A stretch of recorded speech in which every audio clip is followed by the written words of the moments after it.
और लखनऊ में योगी आदित्यनाथ ने विस्तारित मंत्रिमंडल की पहली बैठक में बड़ा फैसला लिया और ईंधन संरक्षण और ऊर्जा बचत को लेकर बड़े निर्देश दे दिए गए। मुख्यमंत्री ने मंत्रियों और वरिष्ठ अधिकारियों से सप्ताह में एक दिन सार्वजनिक परिवहन उपयोग करने, वाहन फ्लीट 50% तक कम करने और अगले 6 महीने तक विदेश यात्राओं से बचने की अपील की है। बैठक में मेट्रो, बस, e rickshaw, carpooling, work from home, hybrid बैठकें और सौर ऊर्जा को बढ़ावा देने पर जोर दिया गया। कार्यालयों में एसी का तापमान 24 से 26 डिग्री रखने के निर्देश भी दिए गए हैं। एलपीजी सिलेंडर के स्थान पर पीएनजी कनेक्शन को प्राथमिकता देने के निर्देश दिए गए हैं।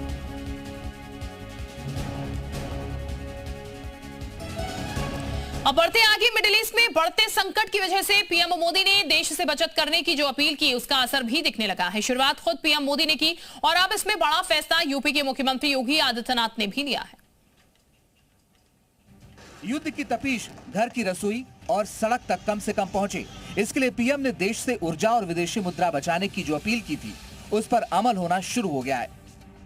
खुद पीएम मोदी ने अपने काफिले की गाड़ियां घटाई हैं। वहीं गृहमंत्री अमित शाह के काफिले में अब 5 गाड़ियां ही होंगी। पीएम गृहमंत्री ने शुरुआत की तो उसे एक एक कर राज्य और उनके सीएम ने अपनाना शुरू कर दिया है और सबसे तेज और ठोस एक्शन लिया है उत्तर प्रदेश के मुख्यमंत्री योगी आदित्यनाथ ने। योगी पीएम मोदी के आह्वान के तुरंत बाद एक्शन में आए, हाई लेवल बैठक की और सख्त निर्देश जारी कर दिए। इसकी शुरुआत उन्होंने खुद से की, जिसमें ऐलान किया गया कि उनके काफिले में 50% वाहन कम किए जाएंगे। यही फैसला पूरी सरकार के मंत्रियों पर भी लागू किया गया। इसके अलावा ऐलान किया गया कि मंत्री, सांसद और विधायक हफ्ते में 1 दिन पब्लिक ट्रांसपोर्ट का इस्तेमाल करेंगे। बड़े संस्थानों और स्टार्टअप्स में 2 दिन वर्क फ्रॉम होम की एडवाइजरी जारी रहेगी। सरकारी बैठकें, सेमिनार और कॉन्फ्रेंस अधिकतर वर्चुअल रहेंगी। सचिवालय की 50 बैठकें ऑनलाइन रहेंगी। रात 10 बजे के बाद सजावटी लाइटें कम इस्तेमाल होंगी। पीएम सूर्य घर योजना को बढ़ावा दिया जाएगा। दरअसल इस सख्ती के पीछे प्रधानमंत्री का वो विजन है जो उन्होंने 10 और 11 मई को देश के सामने रखा था। पीएम ने साफ कहा कि दुनिया युद्ध की आग में है, पेट्रोल डीजल के दाम आसमान छू रहे हैं। भारत के पास तेल के कुएं नहीं है, इसलिए हमें विदेशी मुद्रा बचानी होगी।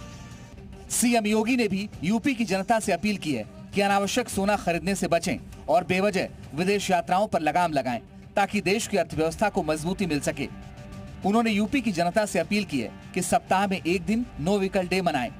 मेट्रो, यूपीएसआरटीसी बस और पीएनजी का उपयोग करें। स्कूलों में बस और पब्लिक ट्रांसपोर्ट के उपयोग पर जोर दें। ऑफिस टाइम अलग अलग बैच में जारी रखने की सलाह दी। कारपूलिंग, साइकिलिंग और ईवी को बढ़ावा दें। 6 महीने तक गैर जरूरी विदेश यात्राएं टालें। भले ही युद्ध सरहदों पर लड़ा जा रहा है, लेकिन उसकी आर्थिक लड़ाई अब हर हिंदुस्तानी को अपने घर और ऑफिस से लड़नी होगी। ब्यूरो रिपोर्ट, जी मीडिया।